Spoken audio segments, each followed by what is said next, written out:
A'udhu billahi minasyaitanir rajim. Bismillahirrahmanirrahim. Alhamdulillahi rabbil alamin. Wassalatu wassalamu ala rasulillah Sayyidina Nabi Muhammad wa ala alihi wa sahbihi ajmain wa ba'd. Ang lahat ng papuri at pasasalamat ay ukol sa Allah subhanahu wa ta'ala lamang. Nawa ang kanyang kapayapaan at pagpapala ay mapasahuling sugo at Propeta Muhammad sallallahu alaihi wasallam, sa kanyang mga angkan, mga kasamahan, at higit sa lahat sa mga taong napatnubayan sa katotohanan. Ako ay sumasaksi na walang ibang Diyos na karapat-dapat sambahin maliban kay Allah lamang, at ako ay sumasaksi na si Muhammad ang kanyang huling sugo at propeta. Alhamdulillah, ako po si Alan Lumanog na dating Kristiyano. Alhamdulillah, sa gabay po ng dakilang tagapaglikha, ako po kanyang pinatnubayan. Ako po ngayon si Brother Jamil Islam Lumanog. Alhamdulillah. Marami po sa atin ang nagtatanong, lalong-lalo na po sa mga kapatid po natin na wala sa pananampalatayang Islam, kung bakit po napakarami ang pumapasok sa pananampalatayang Islam. Ano man po ang batikos, paninira, o mga negatibong balita sa Islam. Subalit ang Islam po ay patuloy pa rin dumadami, patuloy pa rin lumalaganap, dahil isa lamang po ang kadahilanan.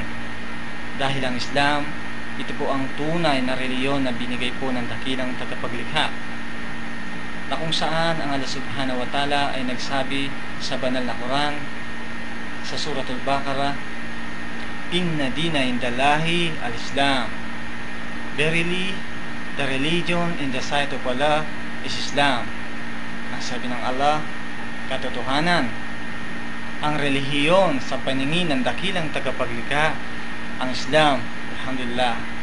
Kaya't nakikita nyo po, anumang pong sekta yan, anumang reliyon, anumang pong reliyon ang kanilang kinasasapihan o kinaaaniban, subalit isa lamang po ang kanilang kinasasadlakan, ang Islam.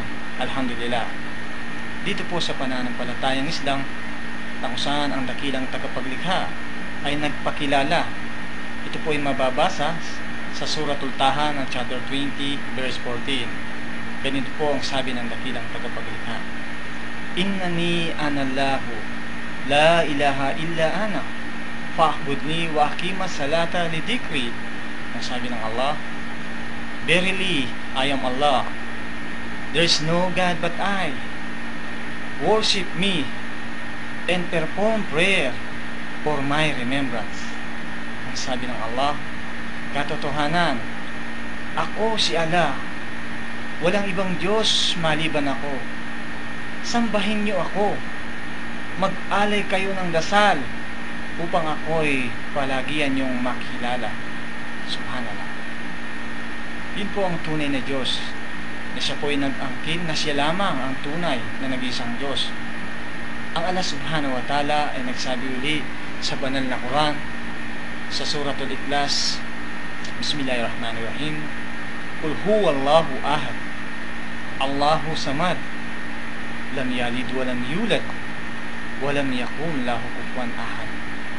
Sabi ng Allah, ipahayag, siya si Allah, ang nag-iisa, Allah na walang hanggan, ang kaganapan.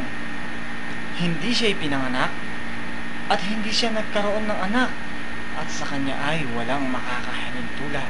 Subhanallah. Yan po ang Diyos. Nagpakilala siya na siya lamang ay nag-iisa, wala siyang kahalin tulad.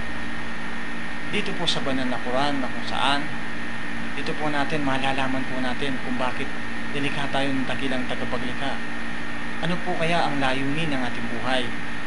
Ang Allah ay nagsabi sa Suratul Dariyat chapter 51 verse 56, Wama khalaqtul jinna wal insan illa liya'budun.